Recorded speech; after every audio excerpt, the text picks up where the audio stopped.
അടിയന്തരാവസ്ഥ എന്ന് കേട്ടിട്ടേ ഉള്ളൂ. ഞാനുൾപ്പെടെ ഉള്ള തലമുറ ടി ജിയെ പോലുള്ള ആളുകളൊക്കെ ആ കാലത്ത് ജീവിക്കുകയും അതിൻ്റെ അനുഭവങ്ങളൊക്കെ പങ്കുവയ്ക്കുകയും ചെയ്തിട്ടുള്ള ആളുകളായിരിക്കും.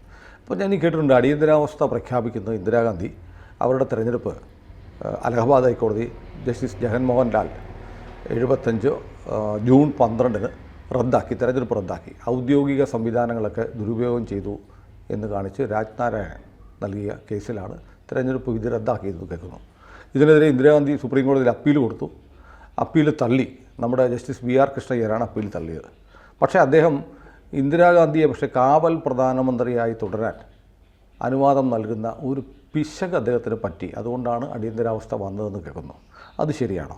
രണ്ടാമത്തെ കാര്യം എനിക്കറിയേണ്ടത് ടി ജിയിൽ നിന്ന്, അടിയന്തരാവസ്ഥ എന്ന് പറഞ്ഞാൽ എന്തായിരുന്നു?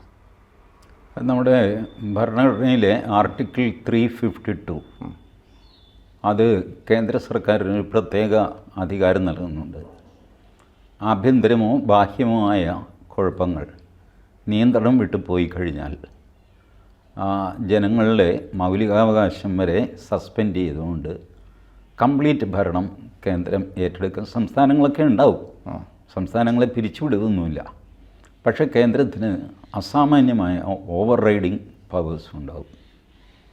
ഇപ്പോൾ ഉദാഹരണത്തിന് നമ്മളുടെ ആർ ബാലകൃഷ്ണയുടെ ആത്മകഥയിൽ ഒരു കാര്യം പറയുന്നുണ്ട്. അടിയന്തരാവസ്ഥ പിൻവലിക്കണം എന്ന് പറഞ്ഞിട്ട് അന്ന് മാർത്തോമ്മ സഭാ തലവനായിരുന്ന യൂഹന്നാൻ മാർത്തോമ്മ മെത്രാപ്പൊലീത്ത ഇന്ദിരാഗാന്ധി കത്തയച്ചു. ഇന്ദിരാഗാന്ധി ക്ഷുഭിതയായിട്ട് ഈ യൂഹന്നാൻ മാർത്തോമ്മ മെത്രാപ്പൊലീത്തയെ അറസ്റ്റ് ചെയ്യാനായിട്ട് ഉത്തരവിട്ടു. കരുണാകരനാണ് ആഭ്യന്തരമന്ത്രി, അച്യുതമേനോൻ മുഖ്യമന്ത്രി. കരുണാകരൻ പറഞ്ഞു that will be a full step, let us not do that. അച്യുതമേനോനും ഇതേ അഡ്വൈസ് കൊടുത്തു. രണ്ടുപേരും സ്ട്രോങ് ആയിട്ട് പറഞ്ഞു ചെയ്യരുത്, അത് നിങ്ങൾ വിചാരിക്കുന്നതിൽ കൂടുതൽ ചലനങ്ങളുണ്ടാക്കും സമൂഹത്തിൽ. പിന്നെ ഇന്ദിരാഗാന്ധി കേരളത്തിലെ ഒരു പുരോഹിതൻ്റെ മാത്രമല്ല, അവർക്ക് ഒരുപാട് കാര്യങ്ങൾ ചെയ്യാനുണ്ട്. അതുകൊണ്ട് അവരത് വിട്ടു. അപ്പോൾ ഈ രീതിയിലുള്ള അധികാരം കേന്ദ്ര സർക്കാരിന് കിട്ടുന്നു. അപ്പോൾ ഇതുണ്ടോ ഇല്ലേ എന്ന് ഫൈനലി സുപ്രീം കോടതി തീരുമാനിച്ചത് ADM ജബൽപൂർ കേസ് എന്ന് അറിയപ്പെടുന്ന ADM Jabalpur versus state of Maharashtra. അതിലാണ് മൗലികാവകാശം ഇപ്പോൾ നിലവിലുണ്ടോ ഇല്ലയോ എന്ന ചോദ്യം വന്നത്. അപ്പോൾ അന്ന് സുപ്രീം കോടതി അറ്റോർണി ജനറലായിരുന്നു നിരൺ ഡേ. ഇന്നത്തെ വെങ്കട്ടരമണിയുടെ സ്ഥാനത്ത് നിരൺ ഡേ, അദ്ദേഹം ബംഗാളി, വലിയ വക്കീലാണ്, അദ്ദേഹമായിരുന്നു അറ്റോർണി ജനറൽ. അദ്ദേഹത്തോട് സുപ്രീം കോടതി പ്ലെയിനായിട്ട് ചോദിച്ചു, അർദ്ധരാത്രി ഒരു വീട്ടിൽ വന്ന് പോലീസ് മുട്ടുന്നു, വാതിൽ തുറക്കുന്നു, ഗൃഹനാഥൻ്റെ നേർക്ക് പോലീസ് വെടിവെക്കുന്നു, ആ വിധവയ്ക്ക് കോടതിയിൽ പോകാൻ അവകാശമുണ്ടോ ഇപ്പോൾ? നിരണ്ട് ഒരു നിമിഷം മിണ്ടാതെ നിന്ന് പിന്നെ തലകുനിച്ചിട്ട് പറഞ്ഞു ഇല്ല. ഇതാണ് കേന്ദ്ര സർക്കാരിൻ്റെ പവർ അണ്ടർ എമർജൻസി. പോലീസ് വന്ന് നിങ്ങളെ വെടിവെച്ചു കൊന്നാൽ നിങ്ങൾക്ക് മജിസ്ട്രേറ്റിൻ്റെ അടുത്ത് പോയി പരാതി പറയാനുള്ള അവകാശം ഇല്ല എന്ന് ഇന്ത്യയുടെ അറ്റോർണി ജനറൽ സബ്മിറ്റ് ചെയ്തു സുപ്രീം കോടതി. അത്രയധികമാണ്. അപ്പോൾ ഇന്ദിരാഗാന്ധി ചെയ്തത് എന്താണെന്ന് വെച്ച് കഴിഞ്ഞാൽ 2 നിയമങ്ങളുണ്ട്. Defence of India rule, maintenance of internal security act, അതിനെ മിസ എന്ന് പറയും, മറ്റേ സുരക്ഷാ നിയമം. അപ്പോൾ ഇതിൽ പ്രത്യേകത എന്താണെന്ന് വെച്ചാൽ നിങ്ങൾക്കൊരു പൗരനെ ഡീറ്റെയിൻ ചെയ്യാൻ, ഇവന് ആഭ്യന്തര സുരക്ഷയ്ക്ക് ഭീഷണിയാണ്, ഈ വടയാർ സുനിലിനെ ഇങ്ങനെ വിട്ടാൽ ശരിയാവില്ല, പിടിച്ച് ജയിലിലിടാം, ഫിനിഷ്, യു കനോട്ട് ക്വസ്റ്റ്യൻ. അത് ഗവൺമെൻറ്റിൻ്റെ ഒരു തീരുമാനമാണ്. ജില്ലാ കളക്ടറൊക്കെ ആണെങ്കിൽ അവരുടെ ഫീഡ്ബാക്ക്, ചില്ലറ ഫോർമാലിറ്റീസ്, ആദ്യം അറസ്റ്റ് ചെയ്യും, ഫോർമാലിറ്റീസ് പിന്നെ കംപ്ലീറ്റ് ചെയ്യും. അപ്പോൾ DIR മിസ്സയും ഈ 2 ഡ്രക്കോണിയൻ ആക്ട്സ് വെച്ചിട്ടാണ് ഈ ഓപ്പോസിഷനെ മുഴുവൻ അകത്താക്കുന്നത്. ഇത് തുടങ്ങാൻ കാര്യം എന്താണെന്ന് വെച്ച് കഴിഞ്ഞാൽ അന്ന് ഗുജറാത്തിൽ ABVPയുടെ ഒരു വലിയ പ്രക്ഷോഭം നടന്നു. അതിൻ്റെ പ്രക്ഷോഭത്തിൻ്റെ കാരണങ്ങൾ എന്തുമായിക്കോട്ടെ, നിയന്ത്രണം വിട്ട വലിയ പ്രക്ഷോഭം കൈകാര്യം ചെയ്യാൻ പ്രയാസമാണ്. അന്ന് ഗുജറാത്ത് ഭരിക്കുന്ന കോൺഗ്രസ്സാണ്. ബീഹാറിൽ അഴിമതിക്കെതിരെ വലിയ സമരം നടന്നു. നമ്മുടെ ഈ അണ്ണാ ഹസാരെ നടത്തിയ സമരമില്ലേ, അതിൻ്റെ ഒരു 50 ഇരട്ടി വലിപ്പമുള്ള സമരം. ഈ ആളുകൾ പബ്ലിക് മെമ്മറി വളരെ ഷോർട്ടായതുകൊണ്ട് അണ്ണാ ഹസാരയുടെ സമരം ഓർമ്മയിലുള്ളത് കൊണ്ടും അതാണ് ഏറ്റവും വലിയ സമരം എന്ന് വിചാരിക്കുന്നത്. അങ്ങനെയൊന്നുമല്ല. അതിൻ്റെ ഒരു 50 ഇരട്ടിയെങ്കിലും വലിപ്പമുള്ള സമരമായിരുന്നു ജയപ്രകാശ് നാരായണൻ ബീഹാറിൽ നടത്തിയത്. ജയപ്രകാശ് നാരായണൻ രാഷ്ട്രീയമെല്ലാം കഴിഞ്ഞിട്ട് വയസ്സായി, കിഡ്നിക്ക് ട്രബിളുണ്ട്, വിശ്രമ ജീവിതം നയിക്കുകയായിരുന്നു. പക്ഷേ അന്ന് ബീഹാർ സർക്കാർ, ബീഹാർ ഭരിക്കുന്നത് കോൺഗ്രസ്സാണ്, ഒരു മുസ്ലിം മുഖ്യമന്ത്രിയായിരുന്നു, അദ്ദേഹത്തിൻ്റെ പേര് ഓർമ്മ വരുന്നില്ല. അപ്പോൾ അത് വലിയ വിഷയമായി. ഒടുവിൽ ജയപ്രകാശ് നാരായണൻ പറഞ്ഞു ഇതിങ്ങനെ കണ്ടുകൊണ്ടിരിക്കാൻ പറ്റില്ല എന്ന് പറഞ്ഞു ജയപ്രകാശ് നാരായണൻ രംഗത്തിറങ്ങി. ഇന്ദിരാഗാന്ധിക്ക് ഈ രണ്ടും, ഗുജറാത്തിലെ പ്രക്ഷോഭവും ബീഹാറിലെ പ്രക്ഷോഭവും കൺട്രോൾ ചെയ്യാൻ പറ്റുന്നില്ല. അവർ ഇതെല്ലാം രാജ്യദ്രോഹ കുറ്റമാണെന്ന് പറഞ്ഞിട്ട് പലരെയും പല രീതിയിൽ അറസ്റ്റ് ചെയ്യാനും പിടിക്കാനും ഒക്കെ തുടങ്ങി. ജയപ്രകാശ് നാരായണൻ പറഞ്ഞു ഇതൊന്നുമല്ല രാജ്യദ്രോഹം, ഇത് രാജ്യസ്നേഹമാണ്, നിങ്ങൾ ചെയ്യുന്നതാണ് രാജ്യദ്രോഹം. ഇന്ദിരാഗാന്ധിയുടെ ഉത്തരവനുസരിച്ച് അറസ്റ്റ് ചെയ്യുന്ന പോലീസും പട്ടാളവും ഒന്നും പാടില്ല. എന്നിട്ട് അദ്ദേഹം ഡയറക്റ്റ് പട്ടാളത്തോട് പറഞ്ഞു അന്യായമായ ഉത്തരവുകൾ, അധാർമികമായ ഉത്തരവുകൾ അനുസരിക്കാൻ ഇന്ത്യൻ പട്ടാളത്തിന് ബാധ്യതയില്ലെന്ന് ഓർക്കണം. That was a bombshell. Indian പട്ടാളത്തോട് കലാപത്തിന് ആഹ്വാനം ചെയ്യല്ല, തോക്ക് തിരിച്ചു പിടിക്കാൻ പറഞ്ഞു എന്നൊക്കെ പറഞ്ഞു. അതൊക്കെ വെറുതെ പറയുന്നു, അങ്ങനെയൊന്നും പറഞ്ഞിട്ടില്ല. അദ്ദേഹം പറഞ്ഞത് അന്യായമോ അധാർമികവുമായ ഉത്തരവുകൾ അനുസരിക്കരുത് എന്ന് പോലീസിനോടും പട്ടാളത്തോടും ആവശ്യപ്പെട്ടു. അപ്പോൾ പട്ടാളത്തോട് ആവശ്യപ്പെടുക എന്ന് പറഞ്ഞാൽ ഇറ്റ് ഈസ് ടു മച്ച്. ആ നേരത്താണ് ഈ അലഹാബാദ് ഹൈക്കോടതി വിധി ഇടുത്തി പോലെ വരുന്നത്. അതോടെ ഇന്ദിരാഗാന്ധി ആകെ കുഴപ്പത്തിലായി. അവരുടെ സ്ഥാനാർത്ഥിത്വം റദ്ദായി. അവർ റെപ്രസെൻറ്റേറ്റീവ് മത്സരിക്കാനും പറ്റില്ല. അവർ കൂടി സുപ്രീം കോടതിയിൽ പോയി. സുപ്രീം കോടതി സിംഗിൾ ബെഞ്ചിലാണ് അപ്രൂവൽ പോയി. ഇന്നിപ്പോൾ സുപ്രീം കോടതിയിൽ സിംഗിൾ ബെഞ്ചില്ല, എല്ലാം ഡിവിഷൻ ബെഞ്ചാണ്. അന്ന് സിംഗിൾ ബെഞ്ചുണ്ട്. സിംഗിൾ ബെഞ്ചിൽ VR കൃഷ്ണയ്യരുടെ മുമ്പിലാണ് ഈ അപ്പീൽ പോകുന്നത്. VR കൃഷ്ണയ്യർ ഈ അപ്പീലിൽ ഒരു പ്രാഥമിക വാദം കേട്ടിട്ട് VR കൃഷ്ണയ്യർ അത് സ്റ്റേ ചെയ്തു. അലഹാബാദ് ഹൈക്കോടതി വിധി സ്റ്റേ ചെയ്തു. എന്നിട്ട് പറഞ്ഞു ഇന്ദിരാഗാന്ധിക്ക് പ്രധാനമന്ത്രിയായിട്ട് തുടരാം, പക്ഷേ പാർലമെൻറ്റിൽ വോട്ടിംഗ് റൈറ്റ് ഉണ്ടാവില്ല. പാർലമെൻറ്റിൽ വോട്ടെടുപ്പ് നടക്കുകയാണെങ്കിൽ അതിൽ ഇന്ദിരാഗാന്ധി പങ്കെടുക്കരുത്. ബാക്കി എല്ലാ രീതിയിലും നിങ്ങൾക്ക് പ്രധാനമന്ത്രിയായിട്ട് തുടരാം. മെറിറ്റ് നോക്കാനായിട്ട് കേസ് ഒരു ഫ്യൂച്ചർ ഡേറ്റിലേക്ക് മാറ്റി വെച്ചു. അപ്പീൽ തള്ളിയില്ല അല്ലേ? തള്ളിയിട്ടില്ല. ഞാൻ പറഞ്ഞത് സ്റ്റേ ചെയ്തേ ഉള്ളൂ. ഇതിനകത്ത് അദ്ദേഹത്തിന് അബദ്ധം പറ്റി എന്നൊക്കെ പറയുന്നത് വെറുതെയാണ്. അത് മനഃപൂർവ്വമായിരുന്നു. മനഃപൂർവ്വമായിരുന്നു. അതെ, അന്ന് ഈ ഫോട്ടോ കോപ്പി ഇല്ല. സൈക്ലോ സ്റ്റൈലിംഗ് എന്ന് പറയും, ഇങ്ങനെ യന്ത്രത്തിൽ ഇങ്ങനെ കറക്കി കോപ്പി എടുക്കും. അങ്ങനെ ഏകദേശം 100ഓളം കോപ്പി അദ്ദേഹത്തിൻ്റെ സൂപ്പർവിഷനിൽ കോപ്പി എടുപ്പിച്ച് എല്ലാ പത്രം ഓഫീസുകളും കൃഷ്ണയ്യർ എത്തിച്ചു. അപ്പോൾ ആ വിധി മനഃപൂർവ്വമായിരുന്നു എന്നുള്ളത് ഉറപ്പാണ്. അതല്ലെങ്കിൽ സുപ്രീം കോടതിയുടെ അന്നത്തെ ജഡ്ജ്മെൻറ്റ് ബാക്കി രജിസ്റ്റർ ചെയ്യാണ് ചെയ്യുന്നത്. കോപ്പി അവിടെ നിന്ന് സർട്ടിഫൈഡ് കോപ്പി എടുക്കുക, പിടിക്കുക ഒക്കെ ബാക്കിയുള്ളവരുടെ ജോലിയാണ്. ഇതൊന്നും സുപ്രീം കോടതി ജഡ്ജി ചെയ്യുന്നതല്ല. പക്ഷേ നടക്കുന്ന ജനാധിപത്യം ആയിരുന്നു കൃഷ്ണയ്യർ, വാക്കിംഗ് ഡെമോക്രസി. ആ മനുഷ്യനാണ് ഈ മഹാപാതകം രാഷ്ട്രത്തോട്. അല്ല, അദ്ദേഹത്തിന് താല്പര്യം എന്തായിരുന്നു? അദ്ദേഹം ബേസിക്കലി ഒരു ഈ കമ്മ്യൂണിസ്റ്റുകാർ അവർക്ക് ജനാധിപത്യത്തോടൊന്നും ബഹുമാനമൊന്നുമില്ല. VR കൃഷ്ണയ്യർക്കും ഒരിക്കലും ഉണ്ടായിരുന്നില്ല. VR കൃഷ്ണയ്യരെ പോലെ കാപടികനായ ഒരു ജഡ്ജിനെ കാണാൻ പ്രയാസമാണ്. ബട്ട് അദ്ദേഹത്തിന് ഒരുപാട് കണക്ഷൻസും സാമർഥ്യമൊക്കെ ഉണ്ട്. അങ്ങനെ അദ്ദേഹം ഇതിൻ്റെ തലപ്പത്ത് മതേതരത്വം, ജനാധിപത്യം ഇതിൻ്റെ തലപ്പത്ത് നിന്നു. പല രീതിയിൽ അദ്ദേഹത്തിൻ്റെ ഒരുപാട് കഥകളുണ്ട് അദ്ദേഹം കാണിച്ചു കൂട്ടിയതൊക്കെ. അതിരിക്കട്ടെ, ഈ ജുഡീഷ്യൽ രംഗത്ത് ഇങ്ങനെ ഒരു ഡിസോണസ്റ്റി അദ്ദേഹം ചെയ്തു. ഇന്ദിരാഗാന്ധിയെ അധികാരത്തിൽ തുടരാൻ അനുവദിച്ചു. അന്ന് രാത്രി ഇന്ദിരാഗാന്ധി അടിയന്തരാവസ്ഥ പ്രഖ്യാപിക്കുന്നു. അന്ന് രാത്രിക്ക് രാത്രി ജയപ്രകാശ് നാരായണന് 72 വയസ്സുണ്ട്, കിഡ്നിക്ക് അസുഖമുണ്ട്, ഇടയ്ക്ക് ഈ ഡയാലിസിസ് ചെയ്യുക, അങ്ങനെ വല്ലപ്പോഴും, അത്ര സിവിയറൊന്നും ആയിട്ടില്ല. But still an old man.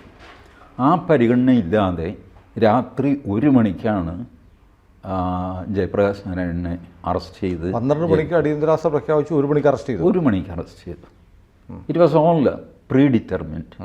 എല്ലായിടത്തും വ്യാപകമായ അറസ്റ്റുകൾ. രാവിലെ ആയിക്കഴിഞ്ഞപ്പം മാക്സിമം ആൾക്കാർ അടൽ ബിഹാരി വാജ്പേയി, LK അദ്വാനി, ജോർജ് ഫെർണാണ്ടസ്, അവർ കംപ്ലീറ്റ് ആൾക്കാർ ജയിലിലായി. പത്രങ്ങൾക്ക് സെൻസർഷിപ്പ് ഏർപ്പെടുത്തി. പത്രത്തിന് ഇറങ്ങാൻ സാധ്യമല്ല. അന്ന് ഇന്ത്യൻ എക്സ്പ്രസ് അവരുടെ എഡിറ്റോറിയൽ കോളം ബ്ലാങ്കായിട്ട് ഇറക്കി. ഇന്ത്യൻ എക്സ്പ്രസ്സിനെ ഭീകരമായിട്ട് ഇന്ദിരാഗാന്ധി അറ്റാക്ക് ചെയ്തു. രാംനാഥ് ഗോയങ്ക പിടിച്ചു നിന്നു. കേസ് അവിടുന്ന് സ്റ്റേ, ഇവിടുന്ന് സ്റ്റേ. അദ്ദേഹത്തിൻ്റെ കറണ്ട് സ്വിച്ച് ഓഫ് ചെയ്തു. ബോംബെ ഇന്ത്യൻ എക്സ്പ്രസ് അവരുടെ മെയിൻ ഹെഡ് ഓഫീസാണ്. അങ്ങോട്ടുള്ള കറണ്ട് സപ്ലൈ ഓഫ് ചെയ്തു. രാംനാഥ് ഗോയങ്ക അവിടെയുള്ളവരെ സംഘടിപ്പിച്ചിട്ട് ബലം പ്രയോഗിച്ച് ഫ്യൂസ് ഇട്ടിട്ട് പത്രമിറക്കി. അതിൻ്റെ കേസ് രാംനാഥ് ഗോയങ്ക ഒളിവിൽ പോയി മദ്രാസിൽ വന്ന് താമസിച്ചു. ഭീകരമായിട്ട് രാംനാഥ് ഗോയങ്ക ഫൈറ്റ് ചെയ്തു അതിന് വേണ്ടി. ബട്ട് ബാക്കി പത്രങ്ങളൊക്കെ പിൽക്കാലത്ത് അഡ്വാനി പറഞ്ഞ പോലെ കുനിയാൻ പറഞ്ഞപ്പോൾ എഴയുകയായിരുന്നു. എല്ലാ പത്രങ്ങളും എഴഞ്ഞു. ദേശാഭിമാനിയും ആദ്യ ദിവസം എന്തോ എഡിറ്റോറിയലിൽ ഒരു തോക്കിൻ്റെ പടമോ മറ്റോ കാണിച്ച് ഒരു വിപ്ലവം നടത്താൻ നോക്കി. ബട്ട് പിന്നീട് കീഴടങ്ങി. ഇപ്പം ഈ പിണറായി വിജയൻ ജയിലിൽ പോയി എന്നൊക്കെ പറയുമല്ലോ അടിയന്തരാവസ്ഥ, അത് പോലീസുമായിട്ട് വഴക്കിട്ടിട്ട് ജയിലിൽ പോയതാണ്. അടിയന്തരാവസ്ഥക്കെതിരെ പൊരുതിയിട്ടൊന്നും ഇല്ല, പൊരുതിയിട്ടില്ല. തുടക്കത്തിൽ അവർ നോക്കി നമ്മളുടെ CP ജോൺ, തോമസ് ഐസക്, ഇവരൊക്കെ അന്ന് എറണാകുളത്തുണ്ട്, മാരേജ് കോളേജിൽ പഠിക്കുകയുള്ളൂ. അപ്പോൾ ഇവരുടെയൊക്കെ ചരിത്രം ആദ്യത്തെ 1-2 ആഴ്ച ഒരു ചില്ലറ സമരമൊക്കെ നടത്തി നോക്കി. അടി കിട്ടും, പ്രശ്നമാകും, ജയിലിൽ പോകുന്നതായി കഴിഞ്ഞപ്പോൾ അവർ പതുക്കെ പുറകോട്ട് മാറി. P. ഗോവിന്ദപിള്ള എന്തോ PhD എടുക്കാനായിട്ട് മൈസൂരിലേക്ക് മറ്റോ പോയി. അത്യാവശ്യമാണല്ലോ ഒരു PhD. അപ്പോൾ അങ്ങനെ ചെയ്തു. ഇവരൊന്നും EMS എത്ര ദിവസം ജയിലിൽ കിടന്നു? EMS ഒന്നും ചെയ്തിട്ടില്ല. വാസ്തവത്തിൽ എനിക്കറിയാം, എൻ്റെ ഒരു ഫ്രണ്ട് SFI, അയാൾ അവരെ 7-8 പേര് കൂടിയിട്ട് ചേർത്തല NSS കോളേജിൽ ഒരു മുദ്രാവാക്യം വിളി വരാന്തയിലൂടെ ഇത്രേ ചെയ്തുള്ളൂ. പിടിച്ചുകൊണ്ട് പോയി പോലീസ്. അവനെ ഇറക്കിക്കൊണ്ടുവന്നത് AKG ആണ്, AK Gopal. AK Gopalan was still powerful in emergency. അപ്പോൾ അത് മാർക്സിസ്റ്റ് പാർട്ടി ഏകദേശം പൊരുത്തപ്പെട്ടു ഇതുമായിട്ട്. കാരണം ഇത് ഇന്ന് രക്ഷയില്ല. വാസ്തവത്തിൽ ഇതുമായിട്ട് ഫൈറ്റ് ചെയ്ത മെയിൻ ഫോഴ്സ് RSS ആയിരുന്നു. പിന്നെ ഡിസ്റ്റൻറ്റ് സെക്കൻഡായിട്ട് നക്സലൈറ്റുകളെന്നുണ്ടായിരുന്നു. ഡിസ്റ്റൻറ്റ് തേർഡായിട്ട് ഗാന്ധിയന്മാരുണ്ടായിരുന്നു. ഈ R. ബാലകൃഷ്ണപിള്ളയൊക്കെ കേരള കോൺഗ്രസ് അന്ന് ആദ്യം അടിയന്തരാവസ്ഥയ്ക്കെതിരായി ബാലകൃഷ്ണപിള്ളയെ പിടിച്ച് ജയിലിലിട്ടു. ബാലകൃഷ്ണപിള്ള പെട്ടെന്ന് ചുവട് മാറ്റിയിട്ട് കോൺഗ്രസിൻ്റെ കൂടെ കൂടി ജയിലിൽ നിന്ന് പുറത്തിറങ്ങി ജയിൽ മന്ത്രിയായിട്ട് വീണ്ടും ജയിലിൽ വന്ന് വിസിറ്റ് ചെയ്തു. അതാണ് ബാലകൃഷ്ണപിള്ള. അദ്ദേഹത്തിൻ്റെ ആത്മകഥയിലൊക്കെ ഉണ്ട് ഈ സാധനമൊക്കെ. അപ്പോൾ ഇങ്ങനെ തരികിട കളിക്കുകയായിരുന്നു. ബോൾഡായിട്ട് ഇതിനെ എതിർത്ത ഈ 3 ഗ്രൂപ്പുകളാണ്. അതിൽ എണ്ണത്തിൽ വളരെ കുറവായിരുന്നു നക്സലൈറ്റുകൾ. ഗാന്ധിയന്മാരും വളരെ കുറവായിരുന്നു. സംഘടനാ കോൺഗ്രസ്സുകാർ എന്നൊക്കെ പറയുന്ന ആൾക്കാർ പൊതുവെ അവർ ഗാന്ധിയന്മാരാണ്. അപ്പോൾ ഇങ്ങനെ ഈ 3 പേരാണ് യഥാർത്ഥത്തിൽ അടിയന്തരാവസ്ഥയെ എതിർത്തത്. പിന്നീട് 1977 ആയി കഴിഞ്ഞപ്പോൾ ഇന്ദിരാഗാന്ധി തെരഞ്ഞെടുപ്പ് പ്രഖ്യാപിച്ചു. തെരഞ്ഞെടുപ്പിനോടനുബന്ധിച്ചോ അതോ അതിനുശേഷം അവർ തോറ്റു. കംപ്ലീറ്റ് നോർത്ത് ഇന്ത്യ വൈപ്പ് ഔട്ടായിട്ട് പോയി. സൗത്ത് ഇന്ത്യ നമ്മൾ വളരെ പ്രബുദ്ധരായ ആൾക്കാർ, വിദ്യാഭ്യാസമുള്ളവരൊക്കെ ഇന്ദിരാഗാന്ധിയുടെ കൂടെ നിന്നു. ആന്ധ്ര, കർണാടക, തമിഴ്നാട്, കേരളം, ഈ 4 സംസ്ഥാനങ്ങൾ സ്ട്രോങ് ആയിട്ട് ഇന്ത്യയുടെ കൂടെ നിന്നു. അന്നേ കട്ടിങ് സൗത്ത് തുടങ്ങിയല്ലേ. പിന്നെ ഈ അന്ന് 155 MP ഇന്ദിരാഗാന്ധിക്കുണ്ട്. എന്നിട്ട് പോലും കോൺഗ്രസ് തീർന്നു, കോൺഗ്രസ് കഴിഞ്ഞു, കോൺഗ്രസ് ഇനി ആത്മഹത്യ ചെയ്യുന്നതാണ് നല്ലത് എന്ന് പറഞ്ഞായിരുന്നു നടന്നുകൊണ്ടിരുന്നത്. 300 ചില്വാനം ആയിരുന്നു ടോട്ടൽ ജനതാ പാർട്ടിക്ക് കിട്ടിയ സീറ്റ്. അവർ വലിയ ആഹ്ലാദത്തിൽ. ഇപ്പം നേരെ തിരിച്ചാണ്. 155 പകരം 99 ഉണ്ടായിട്ടും കോൺഗ്രസ് എന്തോ ജയിച്ച പോലെ പെരുമാറുന്നു. 200 ഭൂരിപക്ഷവും കഴിഞ്ഞ് കുറേ സീറ്റുകൾ ഉണ്ടായിട്ടും BJP എന്തോ തോറ്റ പോലെ. പക്ഷെ അവിടെ എല്ലാവർക്കും ഒരു കാര്യം പറയട്ടെ, TG പലപ്പോഴും പറയുന്ന ഒരു നാറേറ്റീവ്, അതായത് തെരഞ്ഞെടുപ്പ് ജയിച്ചിട്ടും BJP ആണ് തോറ്റതെന്നുള്ള ഒരു നാറേറ്റീവ് ഭയങ്കര കാര്യമായി ഇന്ത്യയിൽ ഇപ്പോൾ നിലനിൽക്കുന്നുണ്ട്. അതിനെ കൗണ്ടർ ചെയ്യാൻ 3ാം മോദി സർക്കാരിനും കഴിയുന്നില്ല എന്ന് വെച്ചാൽ അവർ മെനക്കെട്ടിട്ടില്ല. അതുകൊണ്ടാണല്ലോ കഴിയാത്തത്. ഈ കാര്യത്തിൽ ഒരു സ്ട്രാറ്റജി എന്ന് പറയുന്നത് നേരത്തെ മുതൽ മോദി സർക്കാരിനില്ല. നരേറ്റീവിൻ്റെ യുദ്ധത്തിൽ മോദി സർക്കാർ ശ്രദ്ധിക്കാറില്ല, കൊണ്ടിട്ടും പഠിക്കുന്നില്ല. ഒരു ലാൻഡ്മാർക്ക് പ്രശ്നമായിരുന്നു ആ നൂപുർ ശർമ്മ പ്രശ്നം. അതിൽ ഉണ്ടാകാൻ പോകുന്ന നരേറ്റീവ് ഭീകരമാണ് എന്ന് തിരിച്ചറിയാൻ എല്ലാവർക്കും കഴിയും ബി ജെ പിയിൽ. But they didn't do that. ഈ നൂപുർ ശർമ്മയെ ബസ്സിനടിയിലേക്ക് നിങ്ങൾ എറിഞ്ഞു കഴിഞ്ഞപ്പോൾ അതിൽ നിന്ന് പോയ സിഗ്നൽ എന്താണ്? Those who are supporting Modi will not be supported back in a crisis. ആ മെസ്സേജാണ് പോയത്. That was the turning point. അപ്പോൾ അതല്ല എന്ന് വാദിക്കുന്നവരും ഉണ്ടാകും. പക്ഷേ എൻ്റെ ഒരു ഇത് അവിടെ നിന്നാണ് ഈ നരേറ്റീവിൻ്റെ കളി അവർ പൂർവാധികം ഭംഗിയായിട്ട് കളിക്കാൻ തുടങ്ങിയതുമില്ല. അപ്പോൾ ഇതൊക്കെ ആ ബേർ എന്നൊക്കെ പറയുന്നവനെ പിറ്റേ ദിവസം അറസ്റ്റ് ചെയ്ത് അകത്താക്കേണ്ടതല്ലേ? പിന്നെയും അവർ കൊണ്ടു നടന്നു. രാജസ്ഥാനിൽ കൊലപാതകം നടന്നു, എന്തെല്ലാം നടന്നു. ആൻഡ് സുപ്രീം കോടതിയുടെ verbal remarks justice Pardeep വാലയുടെ അതുണ്ടാക്കിയ impact, ഇതൊക്കെ അവരുടെ നരേറ്റീവിനെ സഹായിച്ചു. എന്തുമായിക്കോട്ടെ, അന്ന് അങ്ങനെയാണ് ഇന്ദിരാഗാന്ധി തോൽക്കുകയും അടിയന്തരാവസ്ഥ. നമ്മൾ ഈ സൗത്തിൻ്റെ കാര്യം പറഞ്ഞല്ലോ, ഇപ്പോൾ ചില വാദമുണ്ട് ഈ അടിയന്തരാവസ്ഥയ്ക്ക് കുറേ പ്രശ്നങ്ങളൊക്കെ ഉണ്ടായെങ്കിലും സർക്കാർ യന്ത്രം വളരെ കാര്യക്ഷമമായിരുന്നു എന്ന് വാദിക്കുന്ന ആളുകളുണ്ട്. അത് ശരിയാണോ? ഈ അടിയന്തരാവസ്ഥ കാലത്ത് ഞാൻ വ്യാപകമായിട്ട് യാത്ര ചെയ്തിരുന്നു. എന്നെ അറസ്റ്റ് ചെയ്തിരുന്നില്ല. എൻ്റെ കത്ത് സെൻസർ ചെയ്യുക, എല്ലാ കത്തും പൊട്ടിച്ച് വേറെ പശ വെച്ച് ഒട്ടിച്ചാണ് കിട്ടുന്നത്. അപ്പോൾ എനിക്ക് രഹസ്യമൊന്നും ഉണ്ടായിരുന്നില്ല. എനിക്ക് ആകെ കത്തയക്കുന്നത് എൻ്റെ അമ്മയാണ്. അത് തെക്ക് വശത്തെ പ്ലാവ് കായ്ച്ചു എന്നൊക്കെ പറഞ്ഞുള്ള വിവരങ്ങൾ ഒരു ഗ്രാമീണ അമ്മയുടെ കുറേ പരിഭവങ്ങൾ, പരാതികൾ എന്നൊക്കെ ആയിട്ട് മാസത്തിലൊരു കത്ത് വരും. അതിന് ഞാനൊരു മറുപടി അയക്കും. അപ്പോൾ അതിൽ പ്രത്യേകിച്ച് രാഷ്ട്രീയ സംഗതിയൊന്നുമില്ല. പക്ഷേ സ്റ്റിൽ അത് പൊട്ടിച്ചിട്ട് ഒട്ടിക്കുന്നത് നമുക്ക് കാണാം. അത് കറുത്തൊരു പശയുണ്ട് അവരുടെ പോസ്റ്റ് ഓഫീസിൽ, അത് വെച്ച് ഒട്ടിച്ച്. ഇത് മാത്രമാണ് എനിക്ക് വന്ന വായിക്കുമായിരുന്നു. സംശയമുള്ള ക്യാരക്ടേഴ്സിൻ്റെ എല്ലാം. പക്ഷേ എന്തുകൊണ്ടോ ഞാനും എൻ്റെ അച്ഛനും അറസ്റ്റ് ചെയ്യപ്പെട്ടില്ല. പക്ഷേ എൻ്റെ ഒരുപാട് റിലേറ്റീവ്സ് അറസ്റ്റ് ചെയ്യപ്പെടുകയും അകത്ത് കിടക്കുകയും 19 മാസം കിടന്നവരുണ്ട്, 21 മാസം കിടന്നവരുണ്ട്. DIR-കാരെ 19 മാസം കഴിഞ്ഞപ്പോൾ തുറന്നു വിട്ടു. മിസ തടവുകാരെ 21 മാസം കഴിഞ്ഞാണ്. അപ്പോൾ അങ്ങനെയാണ് അവർ പുറത്തു വരുന്നത്. അപ്പോൾ ഞാനന്ന് ഈ എഞ്ചിനീയറിംഗ് കോളേജിൻ്റെ ഫൈനൽ ഇയറിലൊരു ഓൾ ഇന്ത്യ ടൂറുണ്ട് ഞങ്ങൾക്ക്. ആ ഓൾ ഇന്ത്യ ടൂർ പോകുമ്പോൾ ഞാൻ ശ്രദ്ധിച്ചു, ഒരു സ്ഥലത്ത് മാത്രം ഒരു 2 മിനിറ്റ് ട്രെയിൻ വൈകി. Just 2 minutes. പ്ലാറ്റ്ഫോമിൽ നിന്ന് എടുക്കാൻ വൈകിയതാണ്. ഇതല്ലാതെ ട്രെയിൻ എല്ലാ സമയത്തും ഓടിക്കൊണ്ടിരുന്നു. അത് സത്യമാണ്. തുടക്കത്തിൽ KSRTC ബസ് കൃത്യമായിട്ട് ഓടും. ഓഫീസിലൊക്കെ ആൾക്കാർ കൃത്യസമയത്ത് വരുന്നുണ്ട്. ബട്ട് സ്ലോലി ഒരു 3-4 മാസം കഴിഞ്ഞപ്പോൾ ഇതിൻ്റെ കൺട്രോൾ യൂത്ത് കോൺഗ്രസിൻ്റെ കയ്യിലായി. ബേസിക്കലി യൂത്ത് കോൺഗ്രസിൻ്റെ കയ്യിലായി. അന്ന് ഈ മുല്ലപ്പള്ളിയൊക്കെ യൂത്ത് കോൺഗ്രസ്സിലാണ്.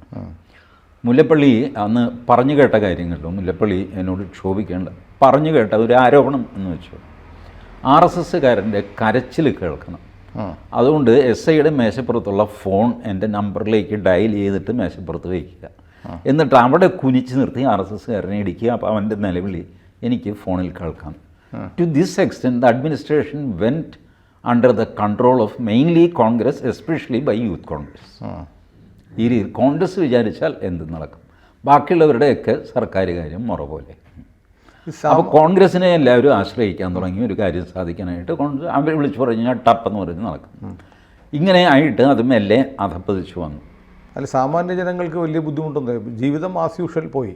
ജനങ്ങളുടെ ജീവിതം ആസ് യൂഷ്വൽ പോയത് ഈ anybody who has no objection with Congress. ഇപ്പോൾ എനിക്ക് വളരെ പ്രിയപ്പെട്ട ബഹുമാനമുള്ള ആയിരുന്നു പാലാനാരായണൻ നായർ. അദ്ദേഹം ഇന്ദിരാഗാന്ധിയുടെ 20 പരിപാടിയെ പുകഴ്ത്തി കവിത എഴുതി. അദ്ദേഹം എഴുതിയ ഏറ്റവും മോശം കവിത അതായിരുന്നു. പക്ഷെ അതിൽ പോലും ഭംഗിയായിട്ട് പുള്ളി 20 തിരിയിട്ട് നിലവിളക്ക് എന്നൊക്കെ പറഞ്ഞിട്ട് കവിഭാവനയുണ്ടല്ലോ, അങ്ങനെ ചെയ്തു. അങ്ങനെ പുകഴ്ത്തുന്നവർക്കും നല്ല വാക്ക് പറയുന്നവർക്കും ഒക്കെ വലിയ കോളായിരുന്നു അന്ന്.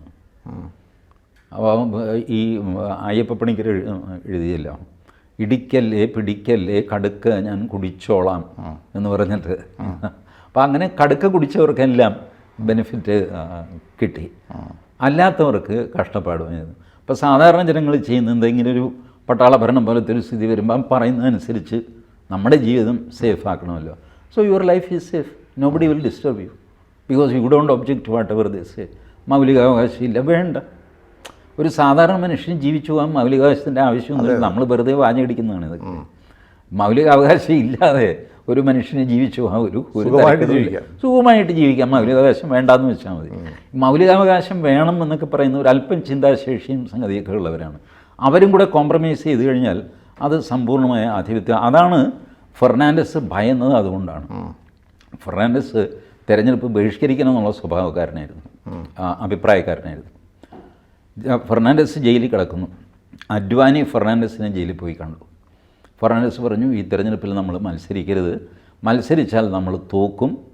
ഇന്ദിരാഗാന്ധി ജനാധിപത്യത്തിലൂടെ അടിയന്തരാവസ്ഥ റാറ്റിഫൈ ചെയ്യും, വാലിഡേറ്റ് ചെയ്യും.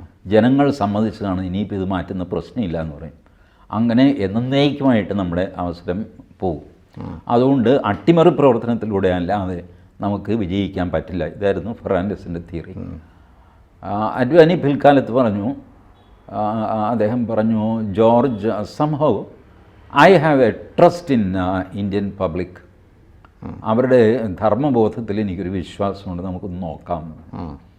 ഫെർണാണ്ടസിന് 6 ലക്ഷമായിരുന്നു അന്ന് ഭൂരിപക്ഷം. ജയിലിൽ കിടന്ന് മത്സരിച്ച് മുസാഫർപൂരിൽ മറ്റുമായിരുന്നു ഫെർണാണ്ടസ് കാൻഡിഡേറ്റ് ആയത്. ആ ഫെർണാണ്ടസ് ഒറ്റത്തവണ പോലും തെരഞ്ഞെടുപ്പ് പ്രചരണത്തിന് ഇറങ്ങിയിട്ടില്ല, ജയിലിലാണ്. ജയിലിൽ കിടന്ന ഫോട്ടോ കാണിച്ചാണ് ഫെർണാണ്ടസ് വോട്ട് വാങ്ങിയത്. 6 lakhs ആയിരുന്നു ഫെർണാണ്ടസിൻ്റെ ഭൂരിപക്ഷം. അപ്പോൾ അഡ്വാനി പുറത്തിറങ്ങി കഴിഞ്ഞപ്പോൾ ചോദിച്ചു, എങ്ങനെയുണ്ട് ജോർജ്? ജോർജ് പറഞ്ഞു, താൻ പറഞ്ഞത് ശരിയാ, ഇവന്മാരുടെ ധർമ്മബോധം ഭയങ്കരമാണ് ഇന്ത്യക്കാരുടെ. അവരങ്ങനെ വിട്ടുകൊടുക്കുന്നവരല്ല. അവർക്ക് ചുരുളെടുക്കേണ്ട സമയത്ത് ചുരുളെടുക്കാനറിയാം, പഠിപ്പിക്കേണ്ട സമയത്ത് പഠിപ്പിക്കാനറിയാം. അവർ നിരക്ഷരരാണ് ഈ ചെയ്തത് കേട്ടോ. ധർമ്മബോധം ഉണ്ടായത് നിരക്ഷരർക്കാണ്. വിദ്യാഭ്യാസം സ്ഥിതിച്ചവർക്ക് ഇല്ലാതെ പോയി. ഇപ്പുറത്തെ കേരളം, നമ്മളെ മലയാളി ഉൾപ്പെടെ. ടി ജി, ഒരു സംശയം, ലാസ്റ്റ് ക്വസ്റ്റ്യൻ. അതായത് ഇനിയൊരു അടിയന്തരാവസ്ഥ വരുമോ? കോൺഗ്രസ് വന്നാൽ വരാൻ സാധ്യതയുണ്ട്. കാരണം കോൺഗ്രസ് അത് രുചിച്ചവരാണ്, അവരുടെ ബ്ലഡിൽ അതുണ്ട്. അവർക്കത് ചെയ്യാനൊരു മടിയുമില്ല. അവർ ഭരണഘടനയോടുള്ള കമ്മിറ്റ്മെൻ്റ് ഉള്ളവരായിരുന്നെങ്കിൽ അന്ന് ഭരണഘടന ദുരുപയോഗം ചെയ്യുമായിരുന്നില്ല. ആർട്ടിക്കിൾ 352 ഭരണഘടനയ്ക്കുള്ളിലുള്ളതാണ്. രസം എന്താണെന്ന് വെച്ചാൽ 71 ബംഗ്ലാദേശ് വാർ വന്നപ്പോൾ ഓരോ യുദ്ധത്തിനും ആഭ്യന്തര അടിയന്തരാവസ്ഥ പ്രഖ്യാപിക്കും, സമരം ബഹളം ഒന്നും ഉണ്ടാവാതിരിക്കാനായിട്ട്. അത് ചെയ്തിരുന്നു, നെഹ്റു ചെയ്തു, ഇന്ദിരാഗാന്ധി ചെയ്തു 71. ആ അടിയന്തരാവസ്ഥ പിൻവലിച്ചില്ലായിരുന്നു. എന്നിട്ടാണ് 75 വീണ്ടും ഒരു അടിയന്തരാവസ്ഥ പ്രഖ്യാപിക്കുന്നത്. ജനതാ സർക്കാർ വന്നു കഴിഞ്ഞപ്പോൾ അവർ ഈ അടിയന്തരാവസ്ഥ ഭരണഘടനാ ഭേദഗതിയിലൂടെ അവർക്ക് എടുത്തു കളയുമായിരുന്നു. അവരെടുത്ത് കളഞ്ഞില്ല. കാരണം ഇത് ആവശ്യമാണ്.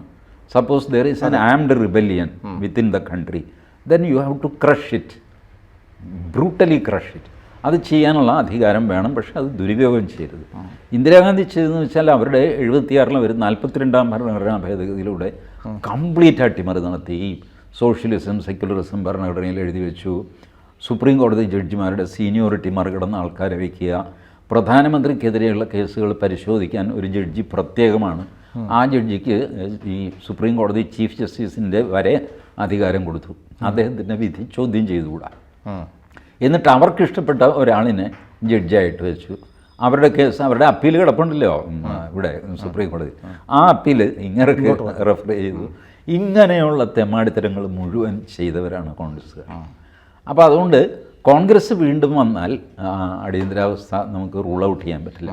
ബാക്കി ആരും അത് ചെയ്യില്ല. അല്ല, ഞാനിപ്പോൾ ഈ അടിയന്തരാവസ്ഥയെക്കുറിച്ച് ഇങ്ങനെ ഇന്ന് സംസാരിക്കാൻ തീരുമാനിക്കുമ്പോൾ ഈ കേന്ദ്ര സംസ്ഥാന സർക്കാരുകളെ ഒരു ബന്ധമുണ്ടല്ലോ, ബന്ധത്തെക്കുറിച്ചൊക്കെ ജനാധിപത്യപരമായ ബന്ധം വേണമെന്നൊക്കെ പറയും, ഫെഡറലിസം എന്നൊക്കെ പറയുമല്ലോ. അപ്പോൾ ഈ കേന്ദ്ര സർക്കാർ സംസ്ഥാന സർക്കാരുകളെ പിരിച്ചുവിട്ടതിൻ്റെ ഒരു കണക്ക് നോക്കിയായിരുന്നു. നെഹ്റു 7 തവണ സംസ്ഥാന സർക്കാരുകളെ പിരിച്ചുവിട്ടു. ഇന്ദിരാഗാന്ധി 49 തവണയാണ് സ്റ്റേറ്റ് ഗവൺമെൻറ്റുകളെ പിരിച്ചുവിട്ടത്. രാജീവ് ഗാന്ധി 6, നരസിംഹറാവു 11, എന്തിന് മൻമോഹൻ സിംഗ് 11 സർക്കാരുകളെ പിരിച്ചുവിട്ടിട്ടുണ്ട്. എന്നാൽ ഈ ഫാസിസ്റ്റായ മോദി ഒരു സർക്കാരിനെയും പിരിച്ചുവിട്ടിട്ടില്ല. അത് ശരിയല്ല. എനിക്ക് തോന്നുന്നത് ജാർഖണ്ഡ് സർക്കാരിനെ പിരിച്ചുവിട്ടു. അത് സുപ്രീം കോടതി ഇടപെട്ട് അത് ക്യാൻസലാക്കി. ഒരെണ്ണം ഉണ്ടല്ലേ? ഒരെണ്ണം ചെയ്തിട്ടുണ്ടെന്നാണ് എൻ്റെ ഓർമ്മ. ഞാൻ നോക്കിയപ്പോൾ കണ്ടില്ല. അല്ല, അത് കണക്കിൽ വരാത്തത് എന്താണെന്ന് വെച്ചാൽ അത് നടന്നില്ല. ആൾക്കാരെ പിരിച്ചുവിട്ടു. ഹൈക്കോടതിയും അതിനെ എതിർത്തു, സുപ്രീം കോടതിയും അതിനെ എതിർത്തു. അപ്പോൾ സുപ്രീം കോടതി ജഡ്ജ്മെൻറ്റ് വന്നപ്പോൾ പിന്നെ പോയില്ല, ഡിസോൾവ് ആയില്ല, റീഇൻസ്റ്റേറ്റ് ചെയ്തു. അതുകൊണ്ട് റെക്കോർഡിൽ ഇവർ പിരിച്ചുവിട്ടു എന്നുള്ളത് വരില്ല. പിരിച്ചുവിടാൻ ശ്രമിച്ചു, അങ്ങനെ ഒരെണ്ണം ഉണ്ടെന്നാണ് എൻ്റെ ഓർമ്മ. നമ്മളിങ്ങനെ വെറുതെ സ്റ്റാറ്റിസ്റ്റിക്സിൽ നമ്മൾ കള്ളത്തരം കാണിക്കരുത്, ചെയ്തതാണ്. ഇന്റർനെറ്റ് പറയുന്നതാണ്. ഒരു കാര്യം എന്താണെന്ന് വെച്ചാൽ, മോദി ഈ പറയുന്ന പോലെ ഫാസിസ്റ്റ് അല്ല എന്ന് പലതവണ തെളിയിച്ച ആളാണ്. ബട്ട് ഈ പറഞ്ഞ നരേറ്റീവ് നടക്കുന്നു, ഫാസിസ്റ്റാണ് എന്ന് പറഞ്ഞു. അതല്ലാതെ അതിനകത്ത് കഴമ്പൊന്നുമില്ല.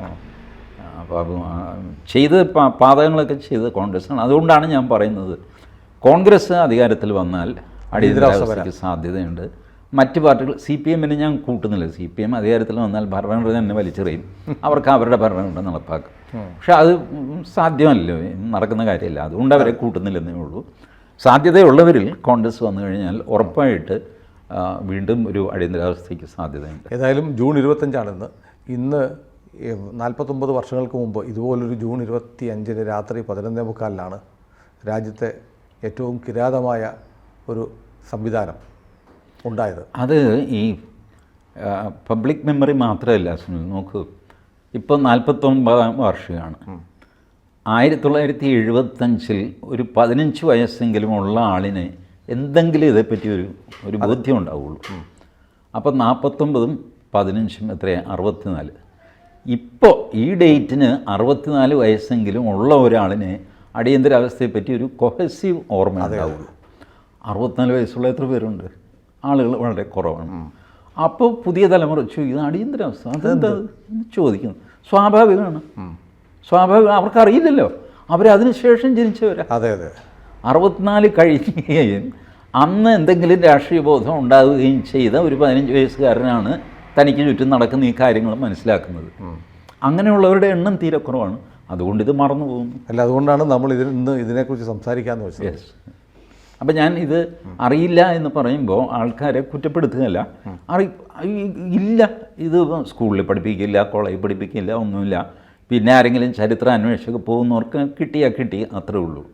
അല്ലെങ്കിൽ ഈ പറഞ്ഞ പ്രായം കഴിഞ്ഞിരിക്കണം, ഒരു രാഷ്ട്രീയ ബോധം ഉണ്ടായിരിക്കണം. വെറുതെ ജീവിച്ചു പോകുന്ന ആൾക്കാരുണ്ട്, അവരിത് അടിയന്തരാവസ്ഥ ശ്രദ്ധിച്ചു പോലും കാണുന്നില്ല. കാരണം എൻ്റെ അമ്മൂമ്മയുടെ കാര്യം എനിക്ക് ഓർമ്മയുണ്ട്. അമ്മൂമ്മയ്ക്ക് സ്വാതന്ത്ര്യം കിട്ടുമെന്നും അറിയില്ല, രാജഭരണം മാറിയത് അറിയില്ല. അവരൊരു ഗ്രാമപ്രദേശത്ത് ജീവിച്ചു പോകുന്നു. അവരുടെ ജീവിതത്തിൽ പ്രത്യേകിച്ച് ഒരു വ്യത്യാസവും വന്നിട്ടില്ല. ഈസ്റ്റ് ഇന്ത്യ കമ്പനി ഭരിച്ചു, ബ്രിട്ടീഷുകാർ ഭരിച്ചു, പിന്നെ ജവഹർലാൽ നെഹ്റു ഇത് ചെയ്തു. അപ്പോൾ ഇതൊന്നും അമ്മൂമ്മയെ ബാധിച്ചില്ല. ഞാൻ കുഞ്ഞായിരുന്നപ്പോൾ തന്നെ അമ്മൂമ്മയ്ക്ക് വളരെ പ്രായമായി, അമ്മൂമ്മ മരിച്ചും പോയി. അമ്മൂമ്മയോട് ഞാനിങ്ങനെ ഇടയ്ക്ക് ചോദിക്കുമായിരുന്നു. അപ്പം അമ്മൂമ്മ പറഞ്ഞു, ആരാടാ ഏതോ മഹാരാജാവ് ഭരിക്കും, ആർക്കറിയണം ഇതൊക്കെ. കാരണം അമ്മൂമ്മയുടെ ജീവിതവും ഈ രാജാവും തമ്മിൽ ഒരു ബന്ധവുമില്ല. അമ്മൂമ്മയ്ക്ക് കുളമുണ്ട്, അമ്മൂമ്മയ്ക്ക് ഒരു പശുവുണ്ട്, വെള്ളമുണ്ട്, പാല് കിട്ടുന്നുണ്ട്, പറമ്പിൽ പച്ചക്കറി ഉണ്ടാകുന്നുണ്ട്, അങ്ങനെ ജീവിച്ചു പോകണം. വിദ്യാഭ്യാസം ഇല്ല, കാശ് പോലും എണ്ണാൻ അറിയില്ല, സുഖമായിട്ട് ജീവിച്ചു, സുഖമായിട്ട് മരിച്ചു. അപ്പം ഇങ്ങനെ ഒരു പൊളിറ്റിക്കൽ ബോധമില്ലാതെ അബ്സല്യൂട്ട്ലി അപൊളിറ്റിക്കലായിട്ട് പോകുന്ന ആൾക്കാർ, അവർക്ക് ഇതേപ്പറ്റി ഒരു വിവരം ബോധറിങ്ങുമല്ല. ഏതായാലും ഇങ്ങനൊരു കാലം ഉണ്ടായിരുന്നു നമ്മുടെ രാജ്യത്ത്, നമ്മുടെ ജനാധിപത്യത്തിന് എന്ന് ഓർമ്മിപ്പിക്കാൻ ഈ തലമുറയ്ക്ക് വേണ്ടി നമുക്ക് ഈ എപ്പിസോഡ് സമർപ്പിക്കാം. കൂടുതൽ വാർത്തകളും വിശേഷങ്ങളും നിങ്ങളിലേക്ക് എത്താൻ ABC മലയാളം സബ്സ്ക്രൈബ് ചെയ്യുക, ബെൽ ബട്ടണും അമർത്തുക.